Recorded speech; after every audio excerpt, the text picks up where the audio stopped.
The family man 2 series में एक लड़की की परफॉर्मेंस लगातार लोगों का ध्यान अपनी तरफ खींच रही है।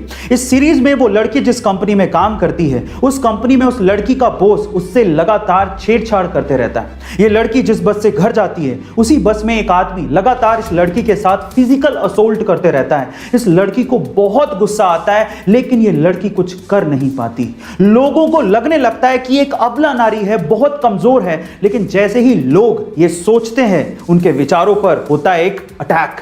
उसके बाद आता है एक सीन जिसमें यही लड़की फिजिकल असोल्ट करने वाले उस बंदे को जिस तरह से ऊपर पहुंचाती है, वो सीन देखने लायक है। अब सबसे इंटरेस्टिंग बात यह है कि इतना डार्क और इंटेंस कैरेक्टर निभाने वाली ये लड़की कोई आम लड़की नहीं है, बल्कि साउथ की सुपरस्टार है। इनका नाम है समंथा अकिनेनी। गाइस, एक बार में देख के तो आप इन्हें पहचान भी नहीं पाएंगे। अगर आपने साउथ सुपरस्टार यश की KGF चैप्टर 1 देखी है, तो उसका नेगेटिव कैरेक्टर गरुड़ा आपको जरूर याद होगा। ये फैक्ट जान के आप लोग शायद हैरान रह जाएं कि गरुड़ा का किरदार निभाने वाले राम एक्चुअली यश के 12 साल तक बॉडीगार्ड रह चुके हैं। सवाल यह उठता है कि बॉडीगार्ड अचानक से विलन के रोल में कैसे आ गए।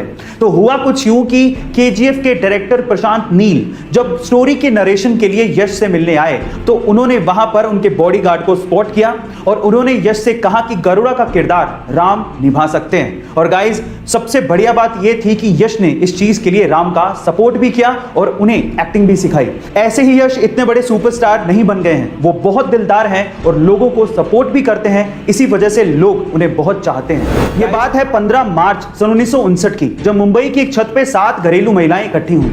मकसद था महिलाओं को, स्पेशली घरेलू महिलाओं को जो कि ज्यादा पढ़ी लिखी नहीं है, उन्हें सक्षम बनाना और उन्हें कमाई का एक जरिया देना।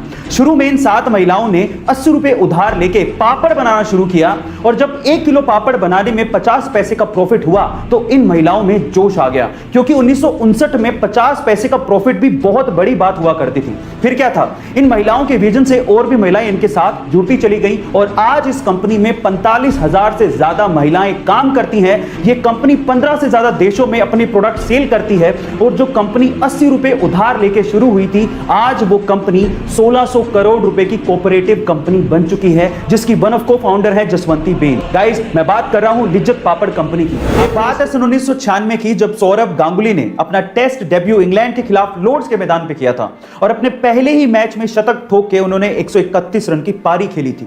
25 साल बीत जाने के बाद भी रिकॉर्ड कायम था, लेकिन अभी रिसेंटली न्यूजीलैंड के खिलाड़ी डेवॉन कॉनवे ने इस रिकॉर्ड को तोड़ दिया। जी हां गाइस, डेवॉन कॉनवे ने अपने डेब्यू मैच में इंग्लैंड के खिलाफ लॉर्ड्स के मैदान पर 200 रन की नाबाद पारी खेली और यह रिकॉर्ड अपने नाम कर लिया। गाइस, मजे की बात यह है कि सौरभ गांगुली और डेवॉन कॉनवे दोनों की बर्थ डेट 8 जुलाई ही है। दोनों ही लेफ्ट हैंडी बैट्समैन है और दोनों ने ही अपना टेस्ट डेब्यू इंग्लैंड के खिलाफ लॉर्ड्स के मैदान में करके शतक ठोके। कई बाप अपने बेटों की इच्छाओं को पूरा करने के लिए कुछ भी कर डालते हैं और उन्हीं में से एक है वियतनाम का यह शख्स जो कि पेशे से वुड वर्कर है। अब एक दिन उसके छोटे से बेटे ने लैम्बोर्गिनी मांग ली।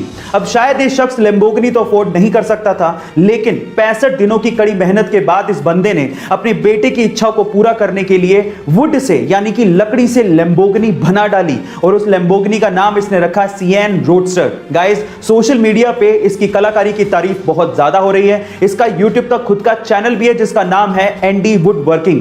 आप वहां जाकर और भी वुड कार्स देख सकते हैं और इसे सपोर्ट कर सकते हैं। आपको इसकी कलाकारी कैसी लगी चैट सेक्शन में जरूर लिखेगा और ऐसे अमेजिंग वीडियोस के लिए शेयर, सब्सक्राइब एंड लाइक। मिलता है अगली वीडियो में।